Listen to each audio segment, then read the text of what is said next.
अंतर्राष्ट्रीय महिला दिवस के मौके पर पीएम नरेंद्र मोदी के ट्विटर अकाउंट की कमान भी कुछ महिलाओं ने संभाली। देश में पहली बार पीएम के ट्विटर अकाउंट से इस तरह की अनोखी पहल की गई, जिसमें देश भर के अलग अलग इलाकों से 7 ऐसी महिलाओं ने अपनी कहानी शेयर की, जिन्होंने अपनी हिम्मत और हौसले के दम पर एक मिसाल पेश की। पीएम के ट्विटर अकाउंट से इन महिलाओं के किए गए कामों और उनके संघर्ष को दिखाता वीडियो भी शेयर किया गया। सबसे पहला वीडियो स्नेहा मोहनदास ने शेयर किया, जिन्होंने 2015 में चेन्नई में आई बाढ़ के समय लोगों की मदद के लिए फूड बैंक की शुरुआत की थी, लेकिन इसके बाद भूख से लड़ाई का उनका सफर तेजी से आगे बढ़ता चला गया। Brought a concept cooking a extra meal, freshly cooked nutritious meal for a homeless people. Sneha Mohandas ने गरीब और बेघर लोगों को अच्छा खाना देने के साथ ही उनके लिए रोजगार के साधन भी जुटाए। Used to buy things where they can sell and they earn their own money. I will ensure that all my volunteers get all credits. PM Narendra Modi का ट्विटर अकाउंट संभालते ही स्नेहा मोहनदास के ट्विटर अकाउंट को भी लोग तेजी से फॉलो करने लगे और सिर्फ 1 घंटे में उनके फॉलोवर की संख्या दोगुनी हो गई। जबकि पीएम के ट्विटर अकाउंट से मालविका अय्यर नाम की एक और महिला ने अपनी कहानी शेयर की। मालविका अय्यर ने एक बम धमाके में अपने दोनों हाथ हमेशा के लिए गंवा दिए, लेकिन बिना हाथों के भी मालविका ने अपना हौसला नहीं खोया और 10वीं की परीक्षा में 97% अंक हासिल कर लिए। My journey was challenging at every step. As a disability rights activist, I am trying to create awareness about the discriminatory attitude. जिसके बाद पीएम के ट्विटर अकाउंट से जम्मू कश्मीर के श्रीनगर में रहने वाली आरिफा ने अपनी कहानी शेयर की। आरिफा ने कम मजदूरी मिलने से परेशान कारपेट के कारीगरों के लिए काफी काम किया। उन्होंने महिलाओं का एक ग्रुप बनाया और उस वक्त अपनी पहचान खो रहे कश्मीरी कारपेट को नई ऊंचाई तक पहुंचा दिया। महाराष्ट्र की बंजारा हस्तकला की कलाकार विजया पवार ने भी पीएम के ट्विटर अकाउंट से अपनी कहानी का वीडियो शेयर किया। विजया पवार ने भारत सरकार की मदद से इस हस्तकला को आगे बढ़ाया और कई महिलाओं को भी जागरूक करने के साथ रोजगार के साधन भी बनाए। अम्बेडकर हस्तशिल्प योजना के अंतर्गत हमने 682 महिलाओं का 5 साल का प्रोग्राम रन किया। वहाँ हमने उनको ट्रेनिंग, रोजगार की निर्मित कैसे कर सकते हैं, ये हमने उनको सिखाया। विजया पवार ने छोटे छोटे गांव में सरकारी योजनाओं के जरिए महिलाओं की मदद करने के लिए पीएम का शुक्रिया अदा किया। मोदी सरकार जी का ये बहुत मैं धन्यवाद करना चाहूँगी और उनसे मैं बहुत ही अच्छा लगा मुझे कि आप इतने छोटे छोटे विलेज में, छोटे छोटे गाँव में आपकी जो सुविधाएं आप पहुँचा रहे हैं हर महिलाओं को सक्षम बनाने के लिए।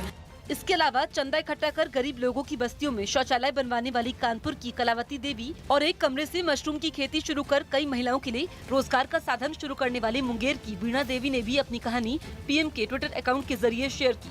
इस बीच लोग पीएम का ट्विटर अकाउंट संभाल रही महिलाओं से सवाल जवाब भी करते रहे, तो कुछ ने अपने ट्विटर अकाउंट को फॉलो करने की गुजारिश की, जिसे तुरंत मान भी लिया गया, जबकि कुछ ने पीएम के ट्विटर अकाउंट का पासवर्ड भी मांग लिया। हालांकि उसका जवाब देने से भी ये महिलाएं पीछे नहीं हटी। समाज के लिए कुछ अलग करने वाली महिलाओं को राष्ट्रपति ने भी नारी शक्ति पुरस्कार से सम्मानित किया, जिसके बाद खुद पीएम नरेंद्र मोदी भी इन महिलाओं से मिलने पहुंचे।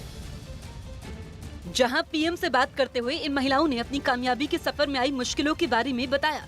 इस बीच केंद्रीय मंत्री स्मृति ईरानी भी मौजूद रही। आज देश और विदेश से लेके कहीं नाम के मोहताज नहीं है।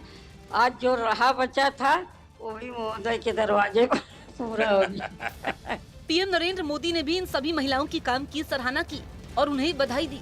आपने जीवन में कुछ प्राप्त किया है, उसके बजाय आपने अपना जीवन देश के लिए बहुत कुछ दिया है और इसके लिए आप लोग अभिनंदन के अधिकारी हैं। पंजाब के पटियाला में सरकारी नौकरी की मांग कर रहे टीचरों पर पुलिस ने लाठीचार्ज कर दिया। बताया गया कि प्रदर्शनकारी मुख्यमंत्री अमरिंदर सिंह के आवास के सामने जाकर विरोध जताने की तैयारी में थे, लेकिन उससे पहले ही पुलिस ने उन्हें रोक लिया, जिस पर हंगामा इतना बढ़ गया कि पुलिस को लाठी चार्ज करना पड़ा। पुलिस की इस कार्रवाई से वहां अफरा तफरी मच गई।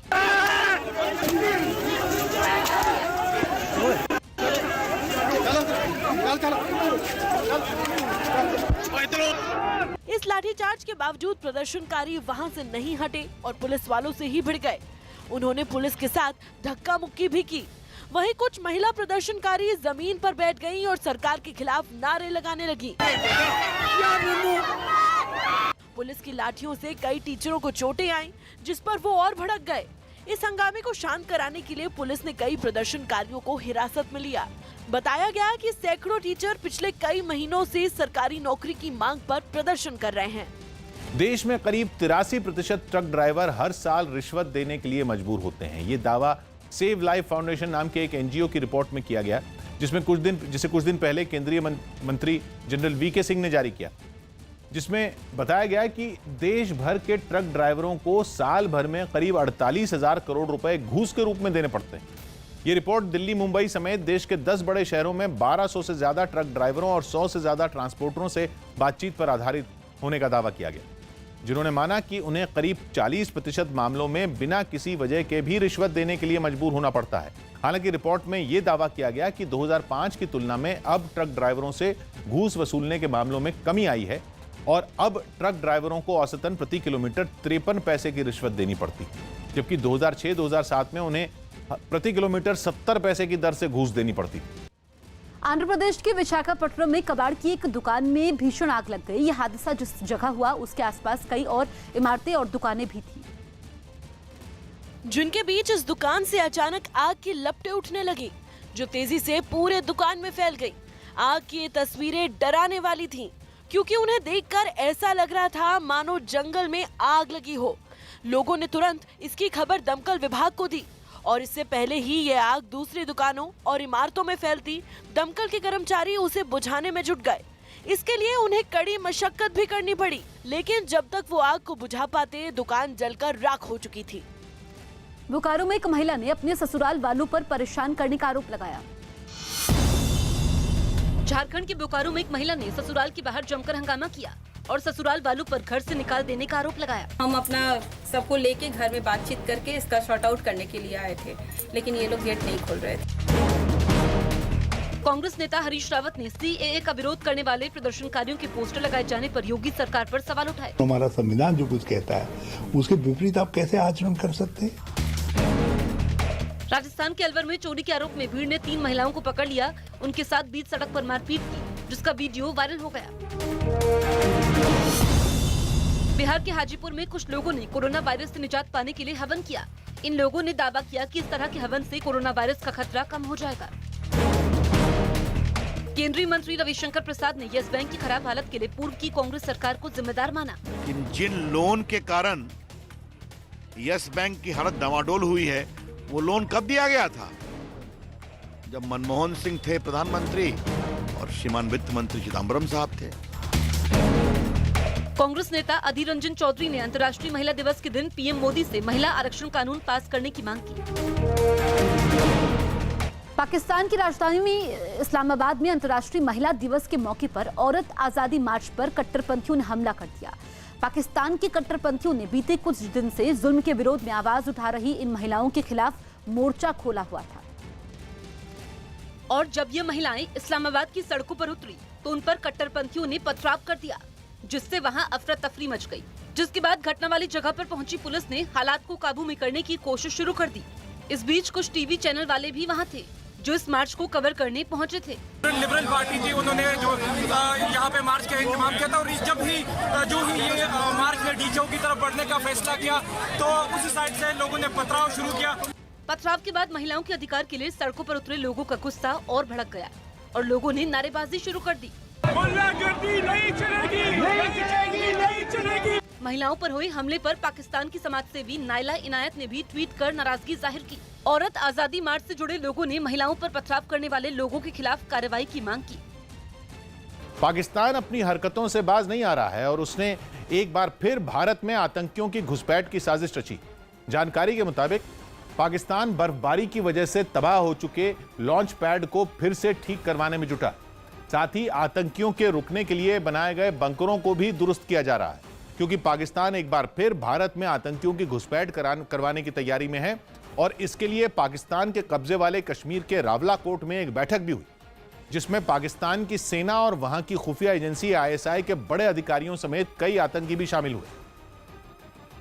हवा जो है कश्मीर, जम्मू कश्मीर में तो पूरी तरह से बदल चुकी है, लेकिन जहां तक पाकिस्तान की बात है, ये अपनी हरकतों से चेंज नहीं करेगा। अब पहले भी करता आ रहा है, आज भी करेगा और कल भी करेगा। उत्तर प्रदेश के हरदोई में बस में सफर कर रहे लोगों में शामिल एक महिला से छेड़छाड़ के आरोप में एक पुलिस वाले की पिटाई की गई। महिला ने खुद के साथ हुई छेड़खानी की घटना के बारे में फोन पर अपने परिवार वालों को बताया। जिसके बाद गुस्साए परिवार वालों ने रास्ते में बस रुकवाई और आरोपी पुलिस वाले को बस से उतारकर पीटना शुरू कर दिया, जिसका एक वीडियो भी सामने आया, जिसमें लात, घूसों और डंडों से कुछ लोग पीटते हुए दिखाई दिए। इस बीच पुलिस वाले ने पिटाई से बचने के लिए वहां से भागने की भी कोशिश की, लेकिन महिला के परिवार वालों ने उसे दौड़कर पकड़ लिया और जमीन पर गिराकर मारने लगे। पुलिस वाले ने पीटने वालों से छोड़ देने की गुहार भी लगाई। इससे पहले बस में ही आरोपी की हरकतों से महिला भड़क गई थी और उसने बस में बैठे बाकी लोगों से भी शिकायत की थी। पुलिस वाला एक पीछे बैठा था और उसने छेड़छाड़ की है, हाथ आगे डाल कर। वहीं मारपीट की शिकायत मिलने के बाद पुलिस भी घटना वाली जगह पर पहुंची और जांच में जुट गई। तहरीर के मुताबिक वैधानिक कार्रवाई की जा रही है, जो भी उसका जांच किया जा रहा है, जो भी इसका दोषी होगा उसके विरुद्ध कार्रवाई की जाएगी।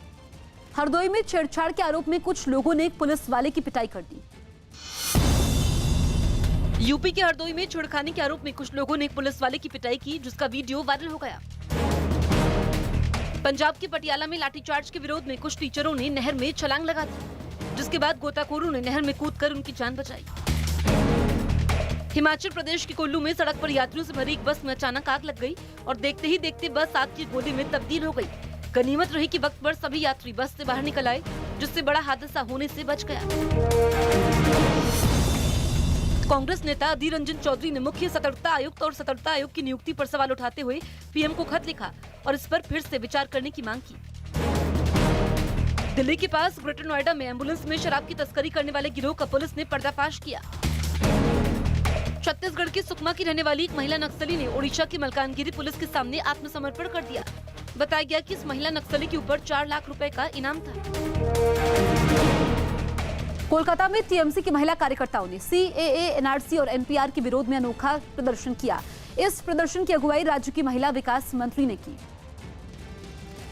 जिसके साथ टीएमसी की सैकड़ों महिला कार्यकर्ताओं ने सिर पर एल्यूमिनियम की हांडी लेकर इन मुद्दों का विरोध किया। उन हांडियों पर सीएए, एनआरसी और एनपीआर के विरोध में संदेश भी लिखे गए थे। प्रदर्शनकारियों ने केंद्र सरकार से नागरिकता कानून जैसे मुद्दे के बजाय लोगों की भूख मिटाने की चिंता करने की मांग की। उन्होंने दावा किया कि देश में इस वक्त भूखमरी सबसे बड़ा मुद्दा है। Give us food, give us rice. So we do not hear anything regarding how to solve food crisis, how to solve the economic crisis. इस प्रदर्शन में शामिल कई लोग पारंपरिक डांस करते भी दिखाई दिए। उनके साथ कई लोगों ने शहर में जुलूस भी निकाला।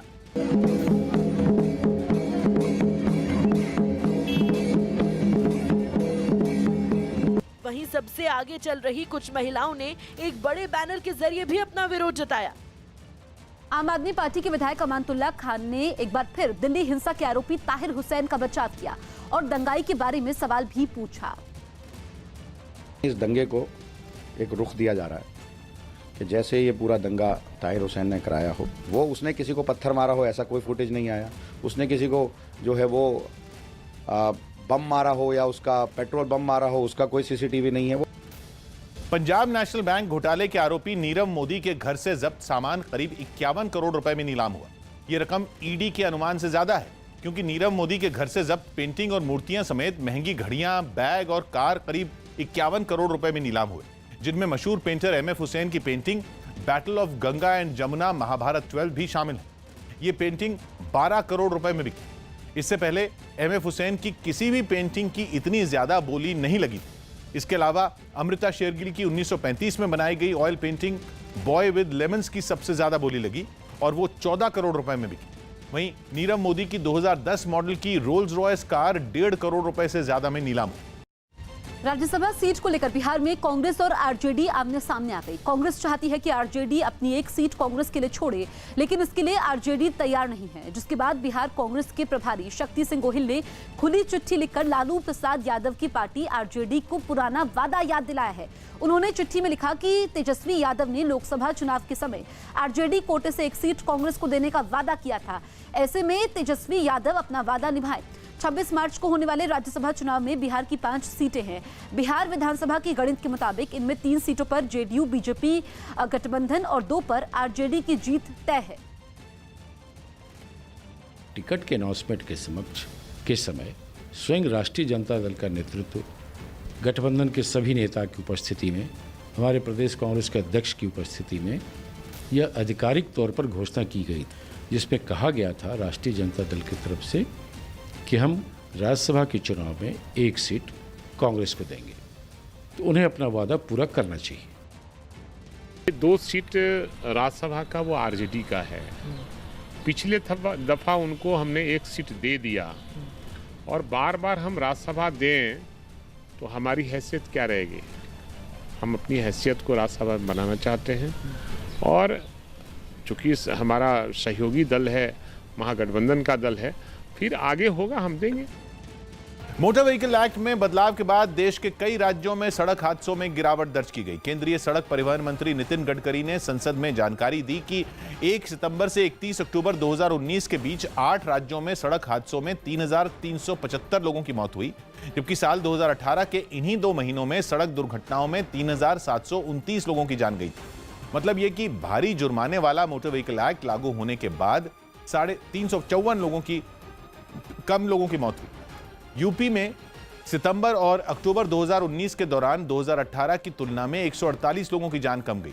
इसी तरह पुदुचेरी में 30% और चंडीगढ़ में 75% तक सड़क हादसे कम हुए।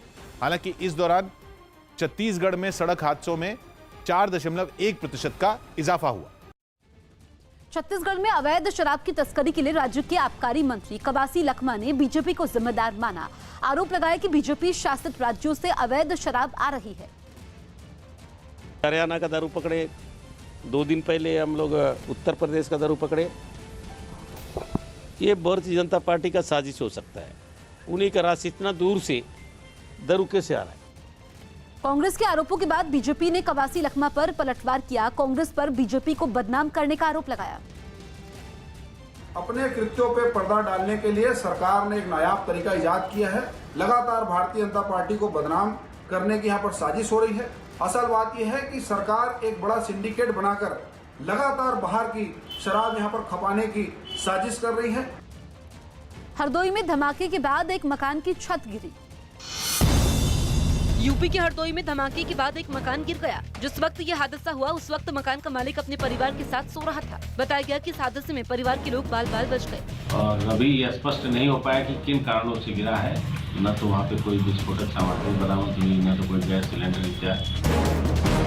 जम्मू कश्मीर के राजौरी में बर्फबारी में फंसे 9 लोगों का सेना के जवानों ने रेस्क्यू किया। बताया गया कि बर्फबारी की वजह से उनकी गाड़ी सड़क पर जमी बर्फ में फंस गई, जिसके बाद इसकी सूचना पुलिस और सेना को दी गई थी। उत्तराखंड के रुड़की में खाद्य विभाग की टीम ने मिठाइयों की दुकानों पर छापेमारी की। त्योहारों से पहले खाद्य विभाग को कई दिनों से मिलावटी मावा बेचे जाने की शिकायतें मिल रही हैं। छत्तीसगढ़ के रायपुर से एक बंदर का वीडियो तेजी से वायरल हो रहा है। वीडियो में बंदर ठेले पर बैठे कुत्ते के एक पिल्ले को बार बार परेशान करता दिखाई दे रहा है। ईरान में कोरोना वायरस से 24 घंटे में 49 लोगों की मौत हो गई। ईरान में अब तक कोरोना वायरस से 194 लोगों की मौत हो चुकी है। जम्मू कश्मीर के डोडा में हुई ताजा बर्फबारी से लोगों की परेशानी बढ़ गई है। अचानक हुई बारिश और बर्फबारी ने लोगों को एक बार फिर से ठिठुरने को मजबूर कर दिया। महिला दिवस पर नारी शक्ति पुरस्कार से सम्मानित ताशी और नुंगशी मलिक पर्वतारोही हैं। दोनों ने 2013 में माउंट एवरेस्ट पर चढ़ाई की थी। यही नहीं, 2013 में माउंट एवरेस्ट पर चढ़ाई करने वाली पहली जुड़वा बहनें हैं। दोनों बहनों ने न्यूज 18 से एक्सक्लूसिव बातचीत की। चुनौतियों की अगर बात करें तो एंडलेस एक हमारे पास लिस्ट होगा, क्योंकि अगर आप बात करें माउंटेनियरिंग की, क्योंकि ये एक स्पोर्ट रिकग्नाइज नहीं है हमारे देश में अभी भी, we don't know whether it comes under sport या टूरिज्म। इसके अराउंड पॉलिसीज़ बहुत कम है।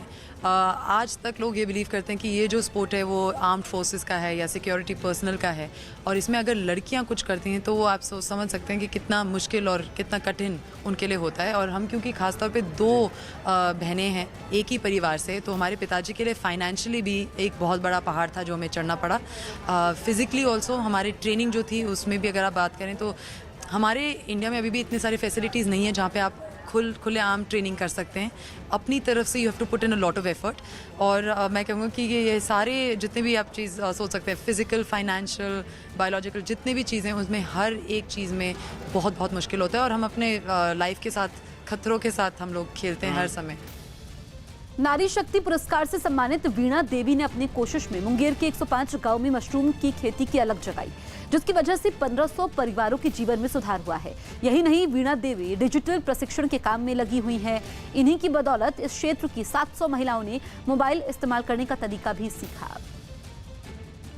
राष्ट्रपति से पुरस्कार लेके बहुत मैं और प्रधानमंत्री से मिल के मैं इतना खुश हूँ कि फूलों में नहीं समाती, जितना खुश हूँ कि छोटा से ही इतना बड़ा तक आके आज हम प्रधानमंत्री और राष्ट्रपति से मिलेंगे। प्रधानमंत्री ने यही बोला कि सभी महिला को अभी जानकारी हो रहा है कि इतना जो है सभी देश का जो है भारतवर्ष बिहार में सभी महिला इतना जानकारी है। पलंग का नीचे यही आइडिया आया कि मेरा जगह का कमरा का दिक्कत था, एक ही रूम था, उसमें सोना भी है और लगाना भी है, तो किस तरह लगाए, तो पलंग के अंदर ही लगा के डोरी बांध के लटका दिए, चारों तरफ साड़ी से ढक दिए, ऊपर में सो गए। तो जितना वैज्ञानिक जो है मुंगेर से आते थे और विश्वविद्यालय सबौर से, तो आके देखे कि बीना जी आप कहाँ लगाए, तो बोले जगह का कारण था कमी, इसीलिए हम अंदर में लगा दिए। तब देख के तो फोटो खींच के ले गए, तो हम कभी सोच में नहीं सकते थे कि स्कॉर्पियो में हम बैठ के विश्वविद्यालय सबौर जाएंगे। कलावती देवी ने कानपुर में खुले में शौच के खिलाफ मुहिम छेड़ी थी और उन्होंने कानपुर के आसपास 4000 से ज्यादा शौचालय बनवाने में सहयोग किया है। उन्होंने भी न्यूज 18 से एक्सक्लूसिव बातचीत की। मंत्री महोदय से मैंने बताया कि हमने तो आज के 30 साल पहले जो अभियान चालू किया वो कहीं तक काफ़ी हद तक पूरा कर लाए, पर रहा बचा तो जो था पूरे देश में वो हमारे मंत्री महोदय ने पूरा किया। कौन? प्रधानमंत्री जी ने? जी। ये आप नहीं कह पाई प्रधानमंत्री को आज? कह दिया। कह दी? और क्या? हाँ। उन्हीं से कहा। हाँ, तो क्या बोला उन्होंने? हंसे और कहे कि ये सत्य है, कलावती पहले से काम किए हैं, काफ़ी जानकारी है इनके बारे में, मुझे लोग बताया भी करते थे, कुछ फोटोएं भी आई हमारे पास और जानकारी है, और इनको देख के और महिलाओं को प्रेरणा मिला, जो कि काफ़ी महिलाएं मिस्त्री बन चुकी हैं। नारी शक्ति पुरस्कार से सम्मानित 103 साल की मान कौर पंजाब की रहने वाली हैं। उन्होंने 93 साल की उम्र में अपना एथलीट करियर शुरू किया। वो वर्ल्ड मास्टर्स एथलीट चैंपियनशिप जीत चुकी हैं। इसके अलावा भी उन्होंने कई पुरस्कार अपने नाम किए हैं और वो फिट इंडिया मूवमेंट से भी जुड़ी हुई हैं। के पास दिल की खुशी हुई भी, मेरा बेटा यूनिवर्सिटी दौड़ता थी, ये मैं चली जाती थी, जे सऊदी लानी सऊदी ला लेनी, 200 दे भेजे, इदा इदा ना रेसा लाती रही मैं। फिर कहता तेरे नाल तो गोड दुखती है ना कुछ, कोई अपना बीमारी भी नहीं है ये, तू दौड़ जाया कर। मैं चंगा जो गुरु का हुक्म होएगा चली जाऊँगी तेरे नाल।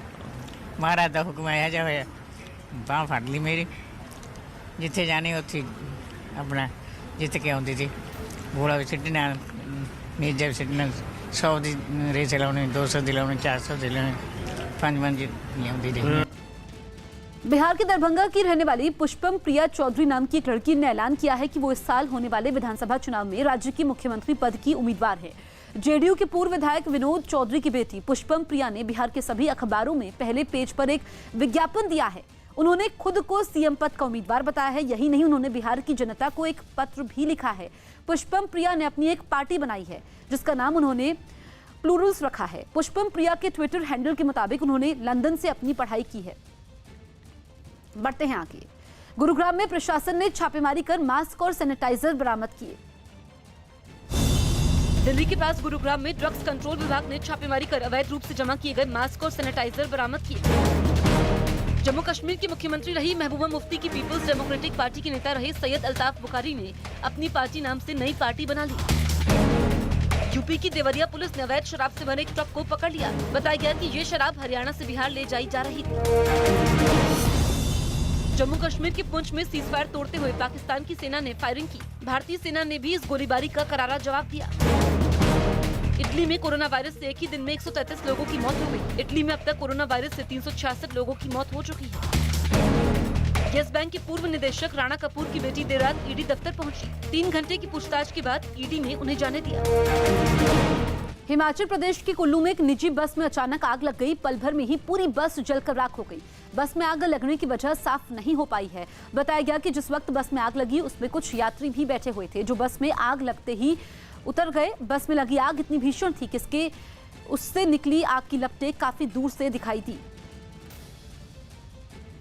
तो हिमाचल के कुल्लू में बस में आग लगी। अचानक से आग लगी। आग की लपटें काफी भीषण थी और राहत की बात ये रही कि समय रहते ही सारे यात्री बस से निकल गए थे। आग ये कैसे लगी इसकी जांच होगी, लेकिन पूरी बस जलकर राख हो गई। वीडियो गेम के शौकीन अब बिस्तर पर लेटकर आराम से खेल सकते हैं, साथ ही खा पी और सो भी सकते हैं, क्योंकि जापान की एक कंपनी ने ऑनलाइन गेमिंग के शौकीनों के लिए खास गेमिंग बेड बनाया है, जिसमें गेम खेलने के लिए सामने की तरफ 2 स्क्रीन लगाई गई हैं। इसके अलावा गेमिंग बेड में एक स्नैक होल्डर भी लगाया गया है, जिसमें खाने का सामान रखा जा सकता है। कंपनी ने इस गेमिंग बेड पर एक गद्दे के साथ कंबल की सुविधा भी दी है, ताकि खेलते खेलते थकने पर वहीं सोया जा सके। इस बेड पर सिरहाने की तरफ फोन रखने की जगह भी दी गई है, ताकि गेम खेलते वक्त मोबाइल जमीन पर न गिर जाए। इस गेमिंग बेड को बनाने वाली कंपनी का दावा है कि इस पर लेटकर खेलते वक्त पीठ दर्द की शिकायत भी नहीं होगी। कंपनी ने इस गेमिंग बेड की कीमत करीब 81,000 रुपए रखी। इस वक्त की बड़ी खबर आपको बता दें, जम्मू कश्मीर के शोपिया में सुरक्षा बल ने मुठभेड़ में एक आतंकवादी को मार गिराया है। सर्च ऑपरेशन के समय सुरक्षा बल की आतंकवादियों से मुठभेड़ शुरू हो गई, जिसके बाद सुरक्षा बल ने मुठभेड़ में आतंकवादी को मार गिराया है। रिफत हमारे सहयोगी फोन लाइन पर मौजूद है। रिफत, सुरक्षा बलों के लिए कामयाबी है, एक आतंकी मारा गया है, ताजा स्थिति क्या है? एरिया है, शोपियां का पड़ता है साउथ कश्मीर में। वहां पे कोऑर्डिनेट सर्च ऑपरेशन शुरू किया गया था। आर्मी, सीआरपीएफ, पुलिस ने कोऑर्डिनेट किया था और उसके बाद फायरिंग वहां पे हुई। अभी एक मिलिटेंट के मारे जाने की खबर है। हालांकि अभी ऑपरेशन जारी है, अभी ऑपरेशन में टाइम लग सकता है, लेकिन इनिशियल जो फायरिंग हुई, अभी भी लगातार फायरिंग हो रही है। बताया जा रहा है कि एक मिलिटेंट मारा गया। अभी उसकी आइडेंटिटी जो है एसरटेन नहीं हुई है, क्योंकि अभी लगातार कोऑर्डिनेट जारी है। जसप्रीत। बिल्कुल रिफत, तो वहां पर अभी भी सर्च ऑपरेशन जारी है। एक आतंकवादी मारा गया है। बढ़ते हैं आगे। अंतर्राष्ट्रीय महिला दिवस के मौके पर पटना में महिलाओं ने बाइक रैली निकाली। बताया गया कि इस रैली का मकसद महिला सुरक्षा के लिए जागरूकता फैलाना और महिलाओं का सम्मान बढ़ाना था। और इस रैली को महिला थाना अध्यक्ष ने हरी झंडी दिखाकर रवाना किया। महिलाओं ने इस बाइक रैली में बढ़ चढ़कर हिस्सा लिया। इस दौरान अलग अलग बाइक और स्कूटर पर सवार महिलाएं काफी जोश में नजर आईं। महिला दिवस है तो हम लोगों ने सोचा कि एक छोटी सी बाइक रैली वुमेन सेफ्टी के ऊपर निकाली जाए। रैली में शामिल महिलाओं के चेहरों पर होली के रंग भी दिखाई दिए। बताया गया कि बाइक रैली राजधानी के कई इलाकों से होकर गुजरी। लखनऊ हिंसा के आरोपियों के पोस्टर लगाए जाने पर इलाहाबाद हाईकोर्ट आज अपना फैसला सुनाएगी। इस मामले में सुनवाई पूरी होने के बाद कल इलाहाबाद हाईकोर्ट ने फैसला सुरक्षित रख लिया था। लखनऊ में आरोपियों से वसूली के पोस्टर लगाने के मामले पर इलाहाबाद हाईकोर्ट ने सख्त टिप्पणी की थी और लखनऊ की पुलिस कमिश्नर और डीएम को तलब किया था। लखनऊ में हिंसा करने वाले 53 आरोपियों के पोस्टर लगाए गए थे।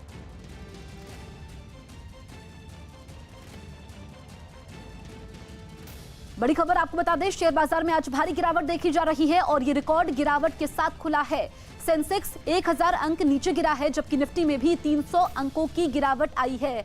विवेक हमारे सहयोगी फोन लाइन पर मौजूद है। विवेक, रिकॉर्ड गिरावट के साथ आज शेयर बाजार खुला है, क्या कारण है इसके पीछे? बिल्कुल जसप्रीत, आपने देखिए शेयर मार्केट लगातार 10 वर्किंग डे से जो है वो लगातार गिरता जा रहा है और अभी की स्थिति की बात करें तो 1100 पॉइंट मार्केट नीचे गिरा है। यानी कि अभी जो सेंसेक्स वो 36,400 के आसपास है, वहीं दूसरी तरफ जो निफ्टी है वो भी 300 के आसपास मार्केट पूरी तरह से धराशायी हो गया है। आपको बताना चाहेंगे कि ये मार्केट जो है वो इंटरनेशनल लेवल की वजह से गिर रहा है और सबसे बड़ी जो वजह बताई जा रही है इसकी जो कोरोना वायरस, जो एक खतरनाक वायरस पूरी दुनिया में फैलता जा रहा है, जिसकी वजह से इंटरनेशनल मार्केट लगातार धराशायी हो रहे हैं, क्योंकि जो ट्रेड है वो पूरी तरह से बंद हो चुका है। जो चाइना से जो भी इंपोर्ट एक्सपोर्ट की जो ट्रेडिंग थी वो पूरी तरह से बंद हो सकती है। आप समझ सकते हैं कि दुनिया के सबसे बड़े जो देश है चाइना में, वहाँ से इंपोर्ट एक्सपोर्ट ट्रेड बंद होने की वजह से उसका असर साफ तौर पर इंटरनेशनल मार्केट पर भी दिख रहा है और इसका यही वजह है कि हिंदुस्तानी मार्केट भी इससे पीछे नहीं है। यही वजह है कि लगातार 10 वर्किंग डे है उसमें मार्केट लगातार गिरता जा रहा है और हालांकि जो हिंदुस्तान मार्केट है उन्होंने जो बॉम्बे स्टॉक एक्सचेंज ने संभालने की काफी ज्यादा कोशिश की थी, लेकिन कोरोना वायरस का इम्पैक्ट इंटरनेशनल लेवल पे इतना ज्यादा है कि कोई भी मार्केट संभल नहीं पा रहा है। यही वजह है कि अब मार्केट साफ तौर पर देख सकते हैं कि 1100 पॉइंट नीचे है और जो निफ्टी है वो भी 300 के आसपास पॉइंट नीचे गिरा हुआ है। और जानकारों का मानना है कि ये जो जब तक कोरोना वायरस का इम्पैक्ट पूरी दुनिया भर में रहेगा, मार्केट को संभलना काफी मुश्किल रहेगा। आने वाले दिनों में भी ऐसी गिरावट देखी जा सकती है। जसप्रीत। हम जी बिल्कुल विवेक, आप हमारे साथ बने रहिए। आशीष वर्मा हमारे साथ फोन लाइन पर मौजूद हैं। आशीष, ये आप बताइए कि अगर जो हमारे सहयोगी विवेक जानकारी दे रहे थे कि 10 वर्किंग डेज से बाजार पर यह असर पड़ा है, एक्सपर्ट्स क्या बता रहे हैं कि बाजार को वापस संभलने में कितना वक्त लगेगा? देखिए, जैसे आप लोग चर्चा कर रहे थे, बहुत तगड़ी गिरावट है, 1100 पॉइंट से ज्यादा सेंसेक्स दबाव में, और दो वजह सबसे बड़ी इस समय। एक तो कोरोना वायरस, जिसमें लगातार अब चाइना के बाहर वो दिक्कतें बढ़ती हुई, इटली से, यूएस से, ईरान से इशूज और आ रहे हैं, तो उसका गौच करना, उसका भापना कितनी दिक्कतें और यहाँ से बढ़ेंगी वो कहना बड़ा मुश्किल है। दूसरी बात, जो ओपेक प्लस के बीच में वियना में बैठक हुई थी ऑस्ट्रिया में, वो बेनतीजा खत्म हो गई। उम्मीद थी कि प्रोडक्शन कट होता हुआ नजर आएगा, वो प्रोडक्शन कट हुआ नहीं, और कच्चे तेल में शुक्रवार से लेकर अब तक 25-26% का दबाव देखने को मिल रहा है। तो ये सब इस समय ग्लोबली जो इक्विटीज में हो रहा है, जो कच्चे तेल के बाजार में हो रहा है, वो मूड बिगाड़ रहा है। और ये दिक्कतें समझिए आप, इसके चलते हुआ क्या है कि दुनिया भर में सोने की तरफ डिमांड बढ़ रही है, जो कि अंतर्राष्ट्रीय बाजार में $1700 के करीब पहुंच गया है।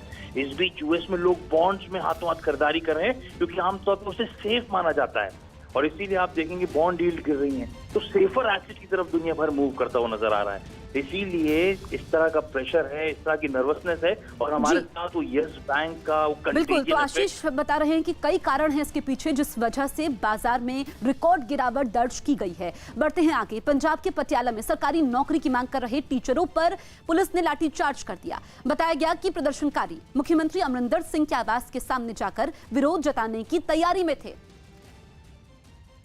लेकिन उससे पहले ही पुलिस ने उन्हें रोक लिया, जिस पर हंगामा इतना बढ़ गया कि पुलिस को लाठी चार्ज करना पड़ा। पुलिस की इस कार्रवाई से वहां अफरा तफरी मच गई।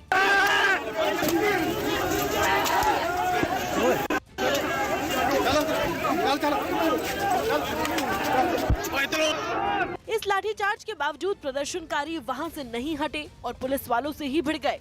उन्होंने पुलिस के साथ धक्का मुक्की भी की। वहीं कुछ महिला प्रदर्शनकारी जमीन पर बैठ गईं और सरकार के खिलाफ नारे लगाने लगी। पुलिस की लाठियों से कई टीचरों को चोटें आईं, जिस पर वो और भड़क गए। इस हंगामे को शांत कराने के लिए पुलिस ने कई प्रदर्शनकारियों को हिरासत में लिया। बताया गया कि सैकड़ों टीचर पिछले कई महीनों से सरकारी नौकरी की मांग पर प्रदर्शन कर